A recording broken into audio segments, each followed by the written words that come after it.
হাসরের ময়দানে আল্লাহ তাআলা যখন ফেরেশতাদের মাধ্যমে আগুনের শিকল দিয়ে টেনে জাহান্নামকে হাসরের মাঠে এনে দাঁড় করাবে, মনে করেন এখানে আইনা রাখবে, আমরা সবাই তাকাবো, এরকম হাসরের মাঠে যখন জাহান্নামকে আনা হবে, এই জাহান্নামের দিকে এক নজর তাকাইয়া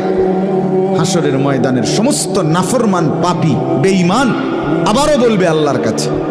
রব্বানা আখিরনা ইলা আজালিন করিব, আল্লাহ একটু সময়ের জন্য দুনিয়াটা আবার ফেরত দেন, হায়াত আবার ফেরত, সময়গুলো আরেকবার দেন, আরেকটু সময় দেন, নজিব দাওয়াতাক, আপনার সব কথা তখন মেনে নেব, ওয়ানাত্তাবিউর রুসুল, আপনার রসুলদের আনুগত্য করব। আল্লাহ বলবেন না, না বান্দা, এখান থেকে কাউকে আর ফেরত দেব